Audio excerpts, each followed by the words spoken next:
करके अभी 2024 के जो संशोधन गए हुए हैं वो भी फाइनल नहीं हुए हैं, इनको छोड़ दिया जाए तो 2023 तक कुल 106 संविधान के संशोधन हुए हैं, 106। और 106 में अगर गिनती की जाए तो 75 ऐसे हैं जो कांग्रेस के प्राइम मिनिस्टर ने किए हैं। 75 प्रधानमंत्री, जिसमें जवाहरलाल नेहरू, लाल बहादुर शास्त्री, इंदिरा गांधी, राजीव गांधी, फिर पीवी नरसिम्हा राव, मनमोहन सिंह, इन सब के कार्यकाल में 75 हुए। केवल 22 ऐसे हैं जो भारतीय जनता पार्टी के दोनों प्रधानमंत्रियों के कार्यकाल में हुए हैं, अटल बिहारी वाजपेयी जी के और नरेंद्र मोदी जी के कार्यकाल में। केवल 9 ऐसे हैं जिसमें से 2 मोरारजी देसाई के समय, 6 वीपी सिंह जी के समय, 1 चंद्रशेखर जी के समय। ये 9 संविधान ऐसे जो 3 अन्य प्रधानमंत्रियों के समय में हुए हैं। और एक विशेषता, ये जो 75 संविधान संशोधन हुए, हम लोगों को उसका विश्लेषण करना चाहिए। सब आजकल गूगल गुरु में सब बता देता है, गूगल गुरु एक एक बात संविधान की बताई जाएगी कि किस संविधान में क्या किया गया। अधिकांश इसमें ऐसे हैं जो उनको अपनी सत्ता को कैसे बचा के रखना है, कैसे व्यक्तियों को आगे बढ़ाना है, कैसे हम अपने चहेते लोगों को और कंट्रोल करने के लिए उनको आगे बढ़ा सकें।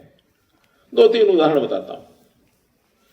एक संशोधन ये किया गया, वैसे तो प्रारंभ में ही था, कि चुनाव आयोग देश का 1 मेंबर आयोग होता था।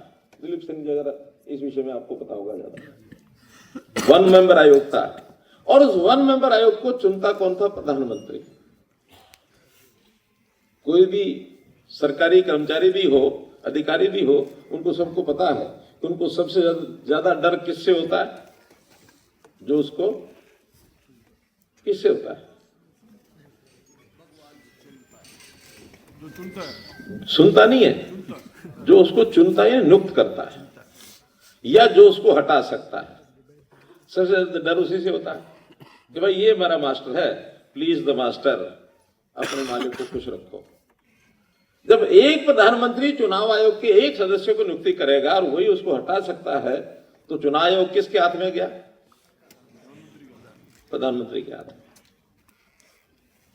1989 में या 1989 जब वीपी सिंह जी की सरकार थी, हम उसको सपोर्ट कर रहे थे, तब ये विषय आया कि नहीं, इसको मल्टी मेंबर बनाया जाए चुनाव आयोग को।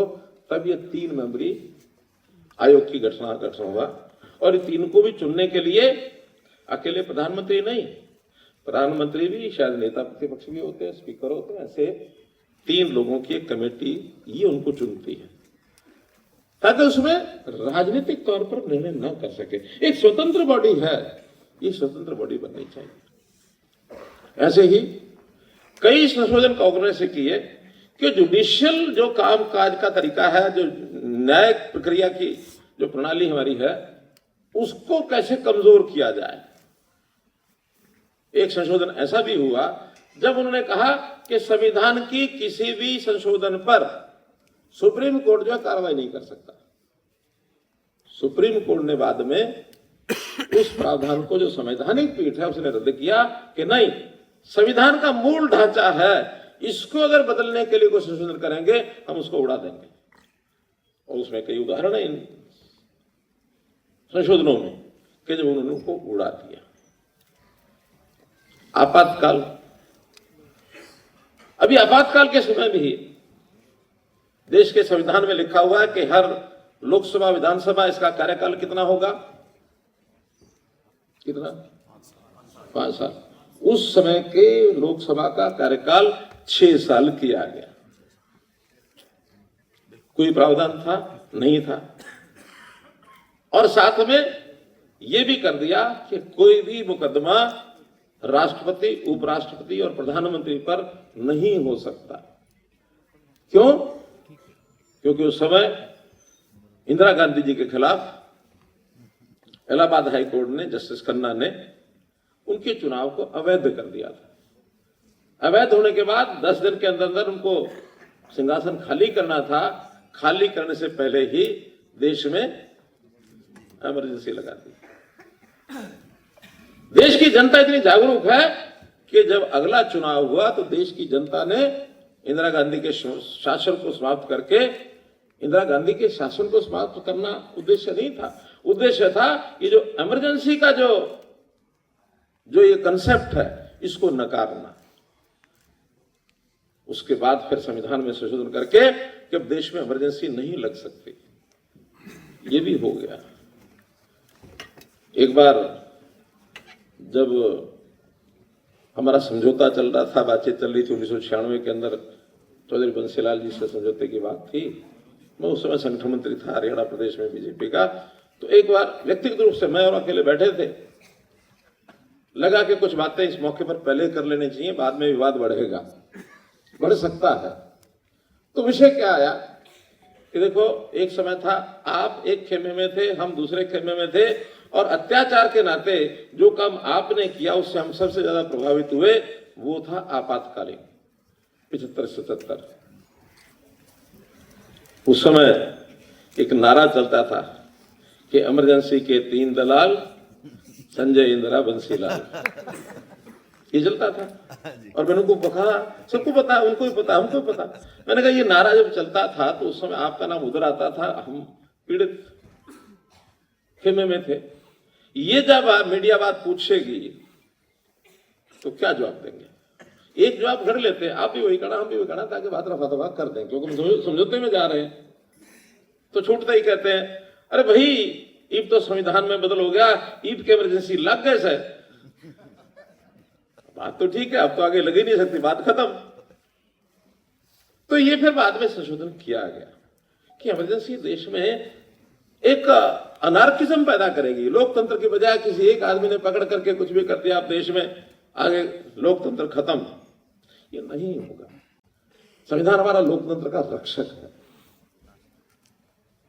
तो ऐसे बहुत उदाहरण भरे पड़े हैं कि इन्होंने अपने ही हित के लिए जो संशोधन किए वो अपने हित के लिए, और जो 22 संशोधन अटल बिहारी वाजपेयी और नरेंद्र मोदी जी के समय हुए, उसमें अधिकांश संशोधन समाज के हित के लिए हुए, और उसमें भी पीड़ित समाज, शोषित समाज, अनुसूचित जाति, जनजाति, बैकवर्ड क्लास, ये जो इतने कमीशन दलीप सिंह जी ने बताया अलग अलग करने का काम, ये हमारी सरकारों के समय हुआ।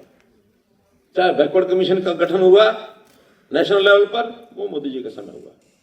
उस समय अटल जी के समय पर शेड्यूल कास्ट, शेड्यूल ट्राइब, इनका कमीशन अलग अलग बनाने का काम उस समय हुआ। देश में 33% महिलाओं का आरक्षण होगा, ये नरेंद्र मोदी जी के समय हुआ। बैकलॉग का विषय और प्रमोशन, रिजर्वेशन इन प्रमोशन, ये हमारे कार्यकाल में हुआ। 10% का ईडब्ल्यूएस का रिजर्वेशन, ये मोदी जी के कार्यकाल में हुआ। तो ये सारे के सारे, इसमें आधे से ज्यादा समाज हित में करने वाले काम ये उन संशोधनों के माध्यम से किए गए, ताकि दबा कुचला समाज जो मुख्य धारा से दूर है उसको मुख्य धारा में लाया जाए। हाँ, मुख्य धारा में आने के बाद फिर आवश्यकता नहीं किसी को भी, उसमें भी कई चर्चाएं चल रही हैं कि जो समाज का वर्ग मुख्य धारा में आ जाए उसको उसमें बात कर सकते हैं। जैसे अब क्रीमी लेयर बैकवर्ड क्लास की, अगर एक व्यक्ति, अब दलीप सिंह जी के बेटों को रिजर्वेशन थोड़ी चाहिए, क्यों नहीं चाहिए ना? अभी प्रावधान होने वाला है, बैकवर्ड क्लास का तो हो गया, लेकिन सुप्रीम कोर्ट ने कह दिया कि अनुसूचित जाति में भी जो वर्ग एक लेवल पर पहुंच गया, जिसकी अच्छी आय होगी, अच्छे पढ़े लिख गए, सब हो गया, जो और इसका लाभ और किसी को नहीं मिलेगा, उसी समाज के गरीब तबके को मिलेगा। रिजर्वेशन तो ही है, लेकिन रिजर्वेशन का लाभ मिलना किसको? जो समाज का गरीब व्यक्ति है। पहले जो रिजर्वेशन नहीं थी, ये 10% का लाभ उन्हीं को दिया गया कि हाँ, उनको जिनको रिजर्वेशन नहीं है, उनके भी तो गरीब बच्चे हैं, इकोनॉमिकली बैकवर्ड हैं, तो उनको भी दो 10%। तो हमारा संविधान बहुत डायनेमिक है, समय की आवश्यकता के हिसाब से चलता है। लेकिन इसका ये अर्थ नहीं है कि संविधान खत्म हो गया या रिजर्वेशन खत्म हो गई। रिजर्वेशन रहेगी, जो पात्र है उसके लिए रहेगी। अपात्र व्यक्ति पात्र बन करके गलत लाभ उठाए इसको संविधान रोकता है। इसको डॉक्टर अंबेडकर भी रोकते हैं। डॉक्टर अंबेडकर कहते हैं कि सबको उसका अधिकार मिलना चाहिए। संपन्न व्यक्ति का अधिकार ये नहीं कि पहले सरकार की सेवाओं का लाभ संपन्न व्यक्ति उठाए, कमजोर व्यक्ति उठाए, कि उसके संविधान में से उसका निकलने वाला ये विषय है। मित्रों, आज संविधान के हिसाब से ये जो सरकारें चल रही हैं इस समय, भारतीय जनता पार्टी चाहे केंद्र में है चाहे प्रदेशों में, नई योजनाएं जितनी बना रहे हैं हम उस संविधान की भावना के अनुरूप बना रहे हैं। हर किसी को उसका अधिकार, पारदर्शिता, समरसता, पंथ निरपेक्षता, कि किसी पंथ के आधार के ऊपर कोई बांट न की जाए। हमारे कांग्रेस के मित्रों ने तो धर्म आधारित और ये एक रिजर्वेशन का ये सिलसिला भी शुरू कर दिया। कर्नाटक में उन्होंने अपने मैनिफेस्टो में लिखा कि आरक्षण का अधिकार जहां अनुसूचित जाति को है वहां मुसलमानों को भी मिलेगा और वर्गों को भी मिलेगा, जबकि संविधान वर्जित करता है। वो एक आर्थिक सामाजिक व्यवस्था में जो कमजोर है उसको तो देता है। धर्म आधारित, पंथ आधारित संविधान में आरक्षण वर्जित है, लेकिन फिर भी कांग्रेस उधर चल पड़ी और उस नाते से उन्होंने ये सारा काम किया। इसी प्रकार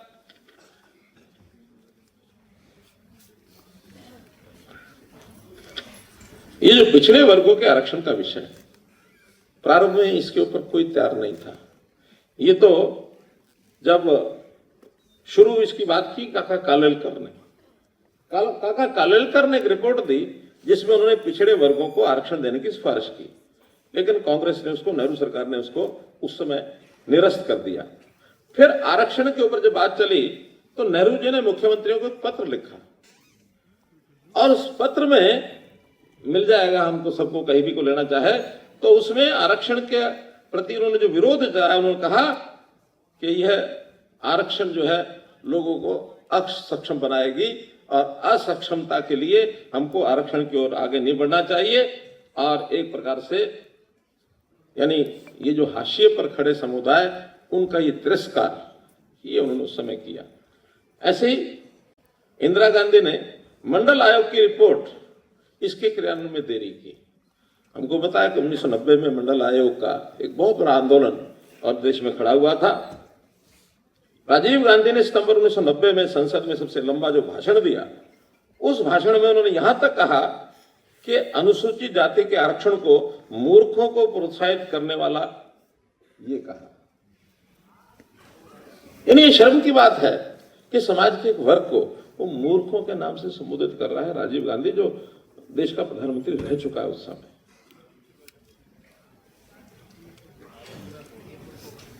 राष्ट्रपति शासन की बात,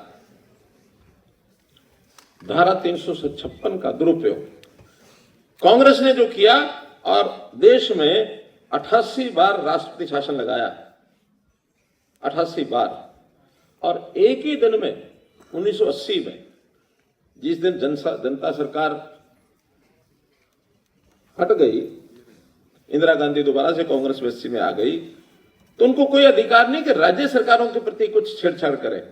लेकिन चूंकि लोगों के द्वारा चुनी सरकार राज्यों में, केंद्र में जनता पार्टी की आई है, अगर केंद्र में जनता पार्टी की सरकार खत्म हो गई है और इंदिरा गांधी की सरकार दोबारा आ गई है, तो बिना कुछ विचार किए हुए 7 राज्यों की और गैर सरकारी जो भी सरकारें थी उनको एक ही दिन में बर्खास्त कर दिया गया। कोई अधिकार था? भाई जनता बर्खास्त करे, दोबारा चुनाव होगा, जिसकी आय सो आए। लेकिन केंद्र में अगर सरकार परिवर्तन हुआ है तो राज्यों में चुनी हुई सरकारों को बर्खास्त करना, ये कहां तक संवैधानिक है? ये दुरुपयोग उन्होंने किया। इसी प्रकार से इंदिरा गांधी जी के समय एक राष्ट्रीय सलाहकार परिषद ये होती थी, एनएससी, और उस समय उस राष्ट्रीय सलाहकार परिषद का जो रोल हो गया था वो कैबिनेट से भी बड़ा हो गया था। यानी कैबिनेट में फैसले बाद में आते थे, राष्ट्रीय सलाहकार परिषद में पहले हो जाते थे, और जो उन्होंने कह दिया समझो कैबिनेट का फैसला मान करके पेश कर दिया जाता था उसमें फाइनल। सरकार के ऊपर एक सरकार, ये राष्ट्रीय सलाहकार परिषद के नाते से ये सब हुआ। शाबानो का केस आपको पता ही है। शाबानो के मामले में सुप्रीम कोर्ट ने ये कहा कि मुस्लिम महिला को भी गुजारा भत्ता मिलना चाहिए तलाक के बाद, लेकिन ये कहते हमारे तो शरीयत लॉ में है नहीं। विवाद हुआ, आखिर इंदिरा गांधी जी ने एक संविधान संशोधन कराया, क्या शरीयत लॉ में जोड़ दिया जाए कि नहीं, मुस्लिम महिला को अधिकार नहीं होगा, यानी महिला विरोधी कह लें, वर्ग विशेष में आखिर 50% महिलाओं का अधिकार होता है।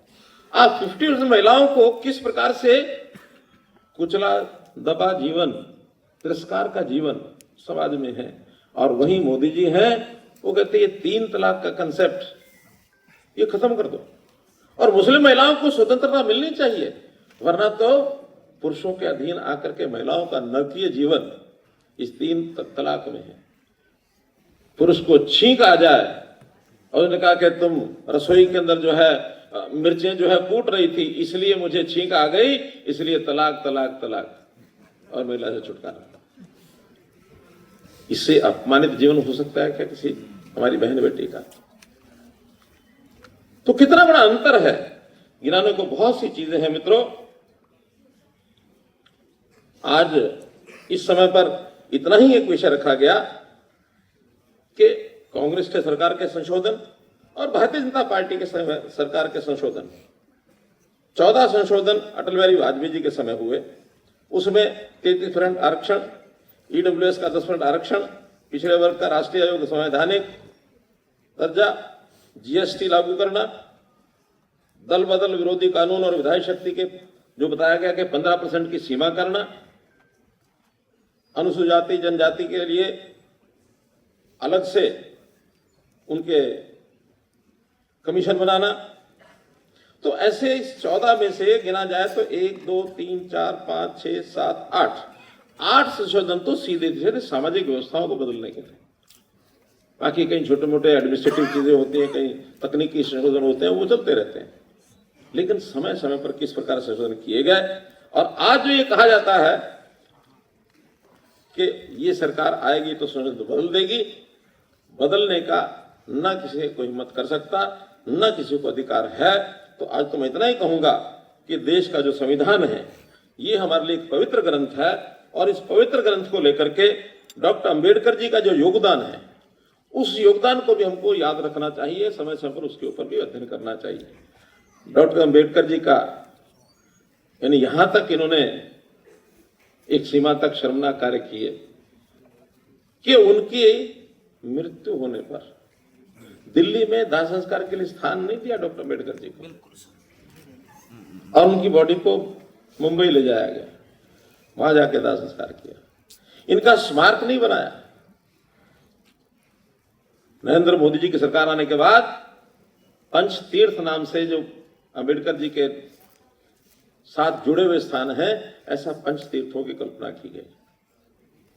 लंदन में जब वहां पढ़ने गए थे, जहां वो पढ़ाई कर रहे थे, जिस मकान में रहते थे, किराए पर रहते थे, उस मकान को खरीदा है सरकार ने, और खरीद करके डॉक्टर अंबेडकर जी का एक अंतर्राष्ट्रीय संग्रहालय इस रूप में उस स्थान जाना जाता है। तो डॉक्टर अंबेडकर जी के प्रति श्रद्धा का भाव जितना इस कार्यकाल में हुआ, पहले कभी नहीं हुआ था। लेकिन आजादी के बाद देश कैसा हो, सरकारों से भी ज्यादा अगर किसी को श्रेय दिया जा सकता है तो किसी एक व्यक्ति को दिया जा सकता है, तो वो थे डॉक्टर अंबेडकर। डॉक्टर अंबेडकर को हम किसी एक जाति से बांध के ना देखें, किसी जाति के लीडर नहीं थे वो सारे समाज के लीडर थे, समाज में कमजोर वर्गों के लीडर थे। और हाँ, कमजोर वर्ग ही नहीं, वो जो देश के निर्माता हैं या देश में जिनका आर्थिक योगदान है, उसमें भी अपनी भूमिका उन्होंने पूरी निभाई। देश का उद्योग कैसे हो, देश की आर्थिक स्थिति कैसे हो, इस पर भी उस समय उन्होंने पूरे विचार रखे हैं। वो विषय शायद उतना ज्यादा उभर करके आता नहीं है, लेकिन देश के अग्रणी नेताओं में मैं तो यहां तक कहता हूं कि Jawaharlal Nehru became the prime minister by accident. अगर उनकी जगह कोई इस बात का हकदार बन सकता है, किसी को आगे लाने की बात सोची जा सकती थी, तो उस समय सरदार वल्लभ भाई पटेल को सोच सकते थे, डॉक्टर अम्बेडकर को सोच सकते थे। डॉक्टर अम्बेडकर जी की भूमिका कोई उससे कम नहीं थी, लेकिन चलिए उनका निर्णय था, उस समय किसी ने बनना था, कोई बने। आज हम समाज के लोग इन चीजों को आगे बढ़ाने की जिम्मेदारी हमारी है।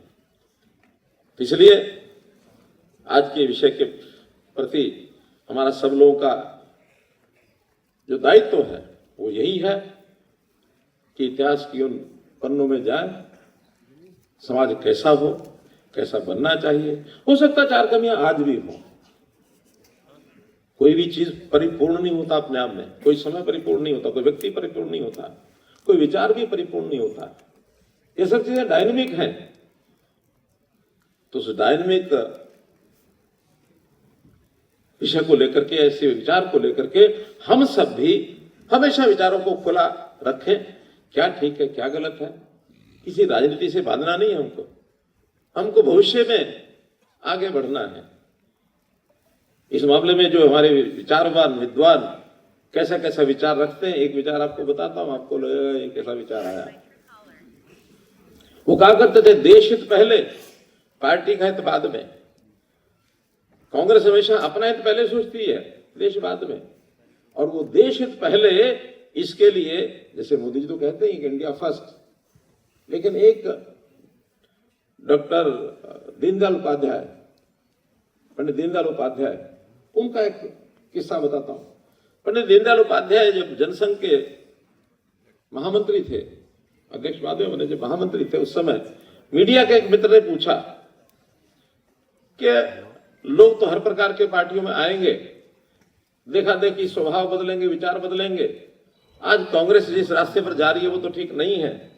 जनसंघ बड़ी बड़ी बातें करती है, देश की, समाज की, राष्ट्रभक्ति की, देशभक्ति की। प्रश्न काल्पनिक है कि अगर कल को जनसंघ में भी इसी प्रकार का वातावरण बन गया और आप उस समय महामंत्री रहेंगे, तो क्या आपका रहेगा स्टेप, क्या रहेगा, आप क्या करेंगे? बड़ा काल्पनिक प्रश्न है। उत्तर बड़ा सरल दिया उन्होंने। अरे उनका हमें चिंता नहीं, इस बात की चिंता नहीं है। पार्टी अगर रास्ते से भटक जाए तो चिंता क्यों नहीं है, मैं और से पूछ रहा हूं। उनका बड़ा सरल उत्तर दिया कि देखिए, जनसंघ हमारे लिए गाजर की बीन है, जब तक बजेगी बजाएंगे, जिस दिन बजनी बंद हो जाएगी इसको खा जाएंगे, नई गाजर लाके और बनाएंगे।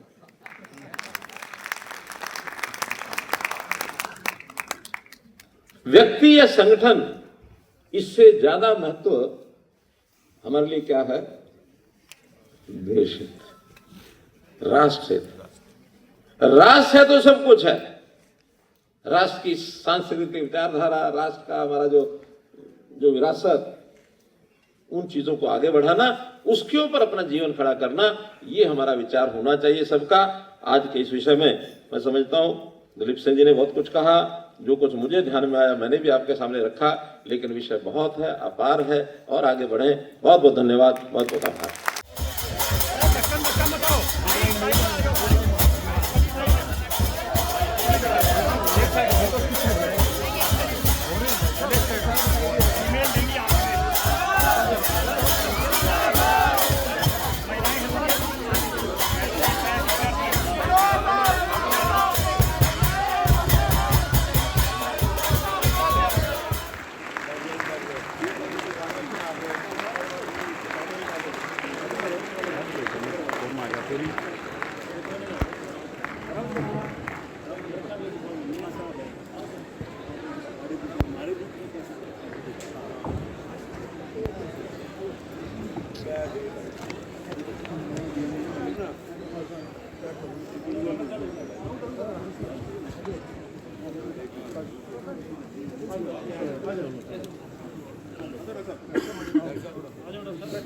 इंतजार था।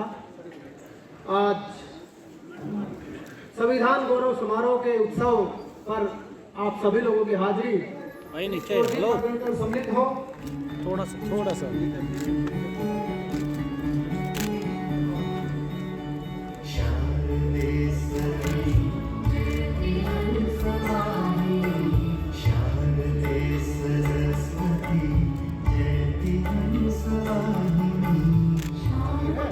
सरकारी है तो क्या 12 नौकरी आ गई है हमारे मुख्य अतिथि, सरकारी है तो हमारे राजनीतिक संत माननीय प्रहलाद जी साहब साहब